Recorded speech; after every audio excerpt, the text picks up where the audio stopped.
بیٹے next test ہے ہمارا ورڈ ایسوسیشن ٹیسٹ، یعنی لفظی تلازمی آزمائش۔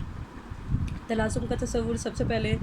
یونگ نے پیش کیا، اگرچہ گالٹن نے بھی یہ تصور پہلے پیش کیا تھا، لیکن باقاعدہ طور پر اس تصور کو یونگ نے پیش کیا، اور یونگ نے اپنے نظریے کو بھی انالیٹک سائیکولوجی کا نام دیا۔ اب یونگ نے 1910 میں سب سے پہلے یہ ٹیسٹ متعارف کروایا، جو 40 ایسے مہجاتی الفاظ پر مشتمل تھا جس میں پیچیدہ ہجانی صورتحال کو بیان کیا گیا تھا، اور معمولوں کو ان پیچیدہ ہجانی صورتحال کے متعلق رسپونڈ کرنا تھا۔ آج بھی یہ ٹیسٹ کامیابی سے استعمال کیا جاتا ہے، اور نفسیاتی مریضوں کے لیے یونگ کی فہرستی استعمال کی جاتی ہے۔ اس میں صورتحال کے متعلق معمول کی جو صورتحال ہوتی ہے اس کا جائزہ لیا جاتا ہے، اور معمول سے جو سیشن، سیٹنگ یا میٹنگز کے دوران جو باتیں مد نظر رکھی جاتی ہیں، جو سامنے آتی ہیں، ان کو مد نظر رکھ کے معمول کے مسائل سے ریلیٹڈ ہجانی الفاظ کی فہرست تیار کر لی جاتی ہے۔ یعنی جیسا معمول کا مسئلہ ہوتا ہے اسی وقت اس کی ہجانی صورتحال سے متعلق جو کلینکل سائیکولوجسٹ ہے یا جو تھراپسٹ ہے، وہ اس کی ہجانی صورتحال سے متعلق جو ہے وہ فہرست تیار کرتا ہے، اور معمول کو کہا جاتا ہے کہ جو ہجانی لفظ بولا جائے اس کے نتیجے میں وہ لفظ جو ہے وہ بولے،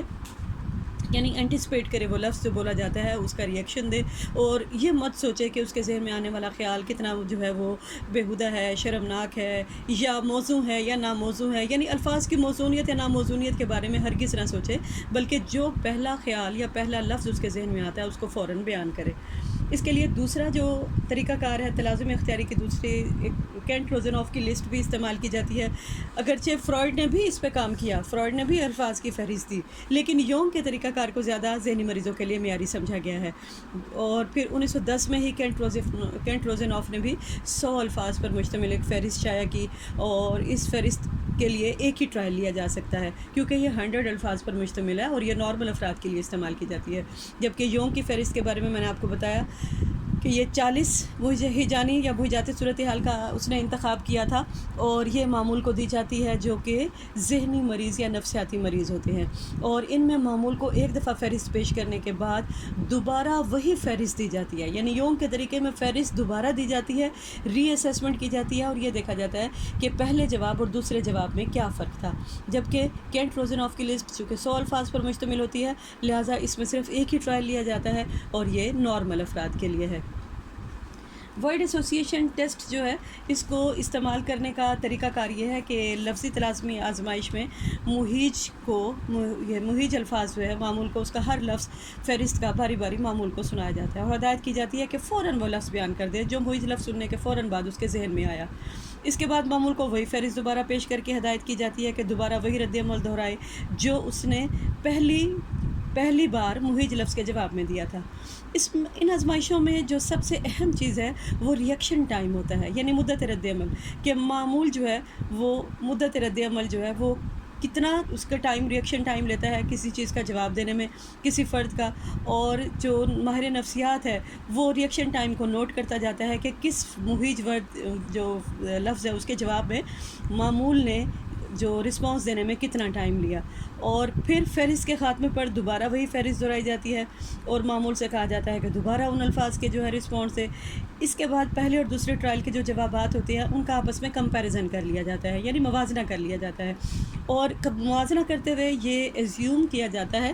کہ جو معمول کے الفاظ ہیں پہلے دفعہ جو اس نے اینٹیسپیٹ کیے تھے وہ اس کے لاشعور کے عکاس ہوتے ہیں۔ اس کے علاوہ مدت رد عمل کے حوالے سے ان الفاظ کا پھر تجزیہ کیا جاتا ہے جن الفاظ کے جواب میں فرد نے زیادہ وقت صرف کیا، کیونکہ ایسے مہیج الفاظ ہی فرد کی الجھنوں کا پتہ دیتے ہیں۔ یہ ہو سکتا ہے کہ آپ معمول سے کوئی ورڈ بولیں اور وہ ہجانی ورڈ ثابت ہو معمول کے لیے، اور وہ اس کے لیے پوز لے، لمبا وقفہ لے، اور کچھ دیر کے بعد جواب دے، یا یہ بھی ہو سکتا ہے کہ وہ خاموش رہے، یا یہ بھی ہو سکتا ہے کہ وہ اس کا یعنی جواب دینا نہ چاہے۔ تو ایسے تمام الفاظ جو ہیں انفیکٹ وہ ماہر نفسیات کے لیے بڑے امپورٹنٹ ہوتے ہیں، تو پھر وہ ان کو جو ہے انالیسس کرنے میں سب سے پہلے مد نظر رکھتا ہے، کیونکہ یہ الجھنوں کا پتہ دیتے ہیں۔ یا یہ بھی ہو سکتا ہے کہ معمول جو ہے وہ جب جواب دینے لگے یعنی ان کا، تو پہلی دفعہ اس نے کچھ اور جواب دیا اور دوسری دفعہ وہ کچھ اور جواب دے، تو بعض اوقات معمول جواب دینے کے لیے آپ ایک لفظ بولتے ہیں، وہ ایک لفظ پر اکتفا نہیں کرتے ہیں بلکہ زیادہ لمبا جواب دینے کی کوشش کرتے ہیں۔ در حقیقت ایسے لوگوں کے اندر اندرونی قسم کی بے چینی اور شخصیت میں خلا پایا جاتا ہے، اور نیوروٹک لوگ جو ہیں وہ زیادہ تر اسی طرح کے رسپانس دیتے ہیں۔ تو اس میں جو طریقہ کار ہے وہ یہ کہ معمول کسی جانی الجھن کا شکار ہے، خوشگوار یا ناخوشگوار تصورات جو اس کے ذہن میں ہیں، وہ تصور اور راحت اس کے ذہن میں ہے یا ناآسودگی ہے۔ پھر جوابی فعل میں تبدیلی کا وقت جو ہے، اگلے لفظ سے پچھلے لفظ کا کیا تعلق ہے، یا معمول اپنے رسپانس میں بار بار ایک ہی قسم کے الفاظوں کی تکرار تو نہیں کرتا، جواب دینے میں ناکام تو نہیں رہتا، اور بعض اوقات اس کا جو موٹر بیہیویئر ہے وہ بھی بڑا امپورٹنٹ ہوتا ہے، کیونکہ جواب دیتے ہوئے، کیونکہ معمول کو لکھ کے تو کچھ نہیں دینا ہوتا ہے نا، اس نے جواب دینا ہوتا ہے، یعنی جو لفظ بولا جائے اس کو وہ لفظ بولنا ہوتا ہے۔ تو معمول کی جو سچویشن ہے، جو اس کا موٹر بیہیویئر ہے کہ اس آنکھیں جھپکنا، بعض اوقات ایسی حرکات کرنا کہ یعنی جیسے اس نے الفاظ سنا ہی نہیں، یا اس نے لمبی یون لے لی، یا بعض اوقات یہ کہتا ہے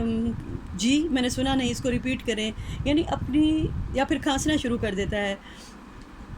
تو اس طرح کی جو حرکات ہیں